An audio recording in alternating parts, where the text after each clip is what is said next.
guys, today I'm going to be doing a tips video for how to get longer and healthier hair. Quickly I'll just tell you about my hair. My hair is naturally straight. This is my natural hair. I actually don't really like having my hair straight, but I've left it straight so you can see sort of how long it is, and it can give you a good example that I do have long hair and sort of what condition it's in. My hair is quite long now. It is pretty much nearly all the way past my boobs, if you can see. It's like I'm just showing you my boobs now. It's not my intention. And my hair is all one length. My first tip would be to get your hair cut at one length. A lot of people will not want to do this and will think, oh, but I'll lose my layers, or I can't do it because I've got short layers, or my hair's curly, and that just isn't going to work. It's going to be different for everyone, but I think if you can, then do. I cut my hair at one length into sort of a bobbish kind of haircut, and then I let it grow.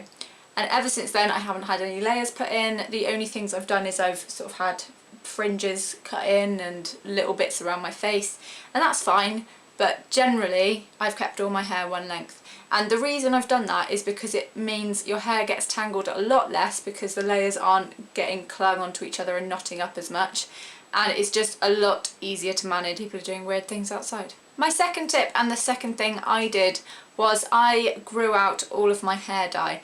I used to dye my hair a ridiculous amount. I've had pink hair, blue hair, red hair, black hair, blonde hair, like bright blonde hair.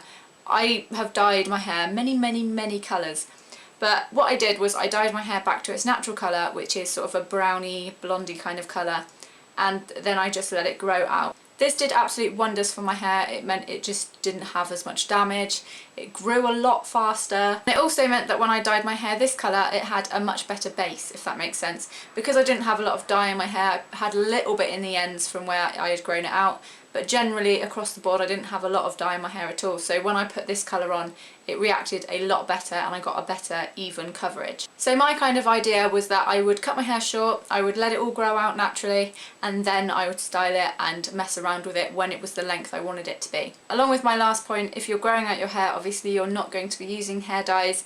If you have to use hair dyes, which I wouldn't recommend if you want to grow your hair and you want it to be healthy, then try and use things a bit more subtle and not as damaging on the hair. So try and avoid bleaches or lightening hair colours, or those sort of spray-in lightening colours. They are terrible. They absolutely wrecked my hair when I used them, and that is one of the reasons why I had to chop my hair short. If you want to dye your hair, some alternatives are semi-permanent hair dyes, wash-in, wash-out hair dyes, or henna. If you want to make your hair browner, redder, darker, you can use henna for all of those things. So I will link that below. I also have a video on henna and things like that, so I'll link all of that stuff below, and I will link some products that you can use instead. Along with avoiding hair dyes, you want to avoid heat, and everyone has heard this a million times. If you want your hair to grow, if you don't want to damage your hair, don't use heat on it. The best tips I can give you for not using heat is make sure that your hairdryer is on a lower setting, so it's not on its full heat. I can't use my hairdryer on its full heat anyway because it burns my hands, and if it's burning my hands, imagine what it's doing to my hair. But that's only when I use a hairdryer. I actually don't tend to use them very much. Something you can do to avoid hairdryers is wash your hair at night and sort of let it dry a little bit before you get into bed. And as it's damp, just put a towel over your pillow and sleep like that, and you'll wake up with dry hair. Magic, and no heat damage. I also rarely straighten my hair. The only time I really use straighteners is if I'm curling the front parts of my fringe, and if my hair is looking particularly odd, if it's making a weird shape or something and I just have to fix a few bits. But usually I won't really use straighteners. I don't straighten my hair because my hair is naturally straight, and if I need to curl my hair, I do a little trick. And that little trick is take all of your hair on top of your head in a nice tight bun and twist it all the way round on the top of your head and secure it with a hairband.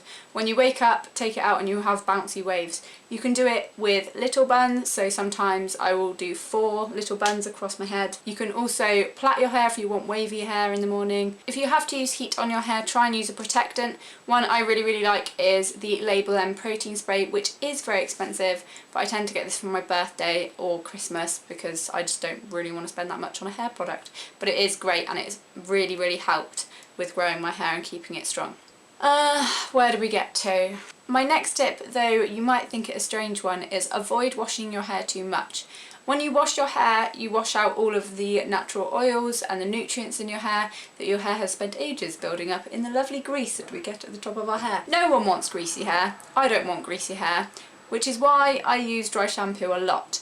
Batiste do a brilliant one, but you can get them everywhere. Again, I will link those below. Dry shampoo is amazing because you can just put it in your roots and it will stop your hair looking greasy. Of course, wash your hair when it really needs a wash, but I would say try and go at least every other day washing your hair, and try and fit in another day if you can. I tend to wash my hair, then I'll go a day not washing it, then I'll try another day not washing it, and then I'll usually wash it the morning after. So when you do wash your hair, something you can do is just shampoo the top, so don't shampoo the ends. So I shampoo the top part of my hair, so all around my head, and then as I wash that out, it then ends up washing the ends. And you don't really need to wash the ends of your hair that much unless you've had a lot of product in it, or unless you've accidentally, I don't know, dipped your hair in something, which I actually do quite a lot. The same thing goes for conditioner, but in the opposite way. So when you're conditioning your hair, you only really need to condition the ends. So I tend to condition my hair from around my chin downwards, and then I leave the top. The top of your hair doesn't really need conditioning because your hair has natural oils. Really, it's the ends of your hair that need the conditioner because they will get damaged and they do dry out if you've got long hair. I also try and leave the conditioner on the ends of my hair as long as I can, so when I get in the shower, the first thing I do is wash my hair and then put the conditioner on. Then I finish the rest of my showering, so wash my face, wash my body, shave my legs, all of that. And then one of the last things I do is I wash out the conditioner, so I keep the conditioner in as long as possible. You can also use deep conditioners and hair masks on occasion, and if you wrap your hair in cling film and sleep in it overnight, then your hair will be super soft when you wash it out. The last tip I have for you is try and avoid tangles. I find this particularly difficult because my hair is quite long and it gets tangly. I mean, even sitting here, ow, I've got a tangle. And that's just from sitting here. That's not moving about, that's not working out, that's not while I'm at work or anything like that. And I've only just washed my hair, so it's got no reason to be tangly. But a way you can deal with this is you can put your hair up. So sometimes I will put my hair in plaits, or a side plait, or a ponytail, or a bun, or whatever. And I tend to brush my hair, and if I'm going to be doing those styles, I will try and make sure that the hair is sleek and tidy when I put it up. So instead of putting it up all messy and knotty, I will try and put it up tidy.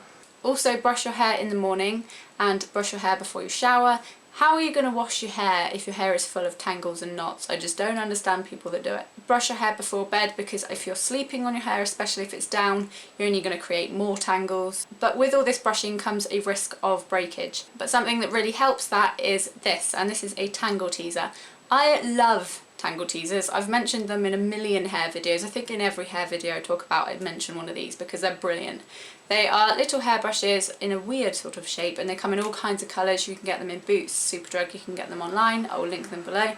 And they're just, I've never seen a hairbrush like it. I will never ever go back to using another hairbrush, and if I have to use another hairbrush, I wince with pain, I get very angry because I can feel my hair breaking and I just get upset. And the best way to brush your hair to avoid damage is to take your hair in sections and start brushing from the bottom. So if you brush out the knots at the bottom first, it's going to be a lot easier to brush all the way through your hair.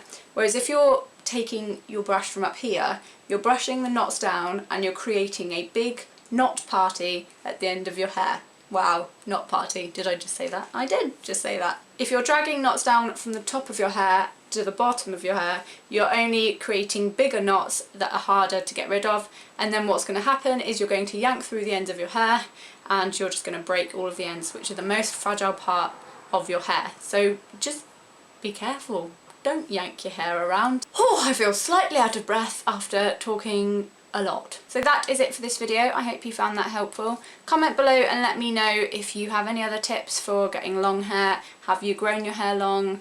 Do you have short hair? All of those kind of things, let me know in the comments below. I love interacting with you guys. If you're new here, please subscribe and check out some of my other videos. I do a big variety of videos, including outfit of the days, hair stuff, makeup stuff, tips, all kinds of things. Thank you very much for watching. I love you guys. Bye! Colour. I'm not naturally ginger, unfortunately. I wish I was. I really wish I was, but I'm not. So some of these things are tailored towards people who want to go ginger but aren't naturally ginger, and some of them will fit everyone.